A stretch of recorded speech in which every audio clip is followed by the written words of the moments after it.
Assalamualaikum warahmatullahi wabarakatuh.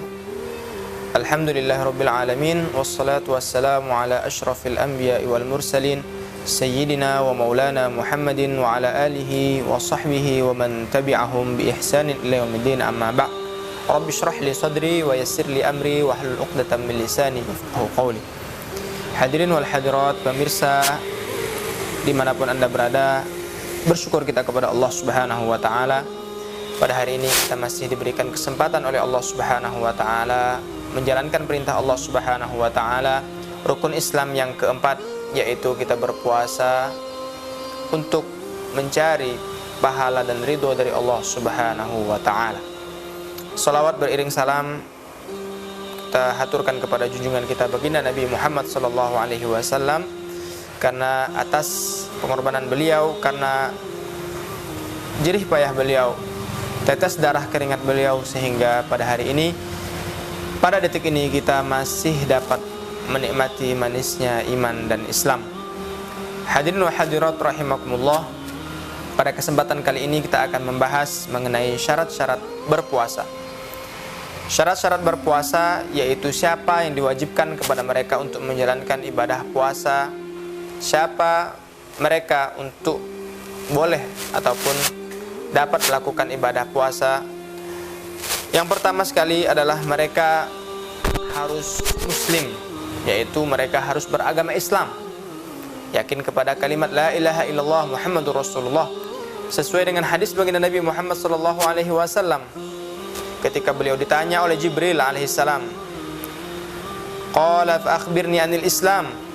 Maka Rasulullah sallallahu alaihi wasallam menjawab, al-Islamu an tashhada an la ilaha illallah. Islam adalah engkau bersaksi bahwa tiada Tuhan selain Allah, wa anna Muhammadar Rasulullah, dan engkau bersaksi bahwa Muhammad adalah utusan Allah, wa iqamis shalah, engkau mendirikan salat, wa tu'tiyaz zakah, engkau memberikan zakat, wa tasuma Ramadan, dan engkau berpuasa pada bulan Ramadan, wa tahujjal baita in istata'ta ilaihi sabila, dan engkau pergi haji jika engkau mampu.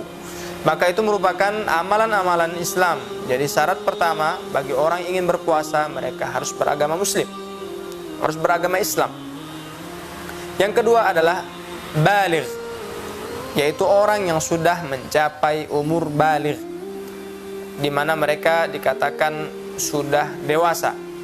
Baligh ini dapat dicapai dengan tiga cara. Yang pertama adalah seseorang dikatakan baligh ketika umurnya sudah sampai 15 tahun, yaitu dalam hitungan tahun Qamariyah, yaitu tahun Hijriah. Yang kedua, mereka sudah mimpi dalam tidurnya. Mimpi yang dimaksud adalah mimpi basah, yang mana mereka diwajibkan untuk mandi. Mimpi mereka dialami di atas umur 9 tahun, yaitu ketika mereka bermimpi di atas umur 9 tahun, baik perempuan ataupun laki-laki, mereka sudah dikatakan baligh walaupun umur mereka belum sampai 15 tahun.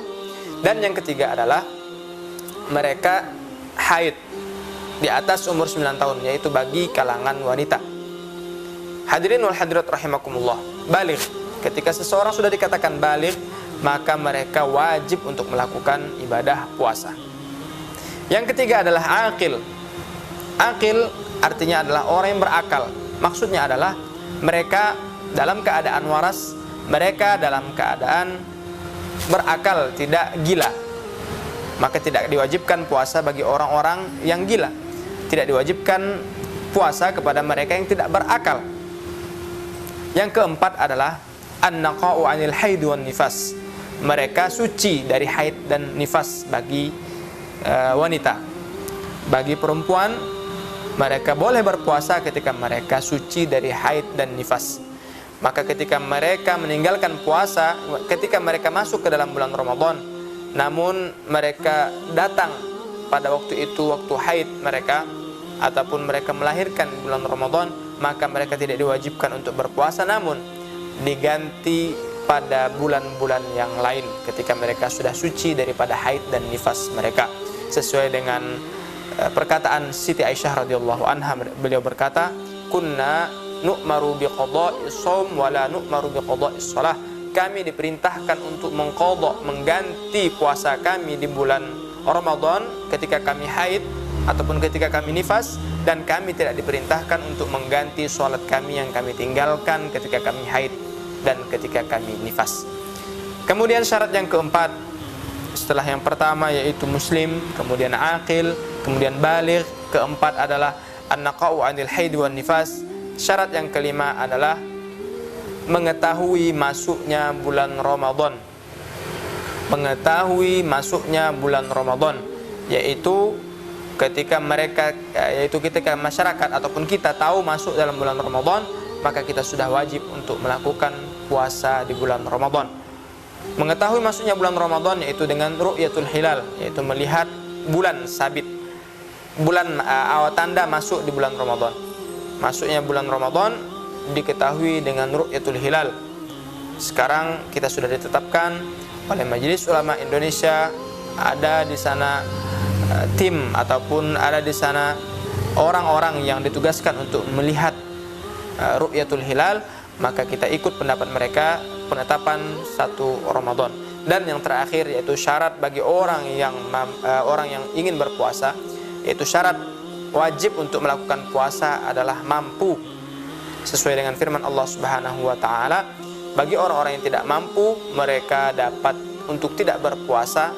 Yang dimaksud adalah uzur syar'i, yang mana mereka dibolehkan untuk tidak berpuasa dan mengganti di hari yang lain, ataupun menggantinya dengan mud, ataupun mengeluarkan sedekah berupa 1 mud dikeluarkan bagi orang-orang miskin setiap hari mereka meninggalkan puasa. Itulah syarat-syarat diwajibkan di mana kita melakukan ibadah puasa. Ketika kita memenuhi syarat-syarat demikian, maka kita wajib untuk melakukan puasa. Perlu kita ketahui, orang yang tidak mampu untuk melakukan puasa diantaranya adalah mereka yang sakit, yang mana sakit mereka ini dikatakan, kalau dokter mengatakan bahwasanya sakit mereka ketika mereka berpuasa, sakitnya ini bertambah parah ataupun sakitnya ini lambat sembuh, maka mereka boleh meninggalkan puasa dan diganti dengan hari yang lain. Namun apabila mereka sakit dengan sakit yang ringan, mereka mampu untuk berpuasa namun mereka tidak berpuasa, maka itu tidak boleh untuk meninggalkan puasa di bulan Ramadan. Maka dari itu syarat-syarat berpuasa kita perhatikan. Ketika ada dalam diri kita, kita wajib untuk melakukan puasa. Dan syarat termasuk daripada syarat yaitu mukim. Orang tersebut dalam tidak keadaan berpergian, yaitu dalam keadaan bermukim dan tidak melakukan safar atau bepergian. Ketika mereka melakukan safar, mereka mendapatkan keringanan oleh Allah SWT. Safar yang mana safar tersebut safar yang dilakukan marhalatain, yaitu kurang lebih 82 km jarak yang ditempuh, maka mereka sudah boleh melakukan keringanan yang diberikan oleh Allah Subhanahu wa taala untuk tidak berpuasa. Faman syahida minkum asyhara falyasum wa man kana maridan aw ala safarin fa'iddatun min ayyamin ukhra. Barang siapa yang sakit, kata Allah, barang siapa yang melakukan perjalanan, maka fa'iddatun min ayyamin ukhra. Boleh mereka ganti dengan hari-hari yang lain ketika mereka sehat dan ketika mereka bermukim. Hadirin wal hadirat rahimakumullah. Dengan ini kita mengetahui syarat-syarat daripada berpuasa. Mudah-mudahan kita diberikan kepahaman oleh Allah Subhanahu wa taala, dapat mengamalkan apa yang telah sama-sama kita dengarkan. Demikian yang dapat kami sampaikan pada episode kali ini. Lebih kurang mohon dimaafkan. Kebaikan hanya datang daripada Allah Subhanahu wa taala. Kesalahan, kekhilafan dari pribadi saya sendiri mohon dimaafkan. Wabillahi taufiq wal hidayah, waridha wal inayah. Wassalamualaikum warahmatullahi wabarakatuh.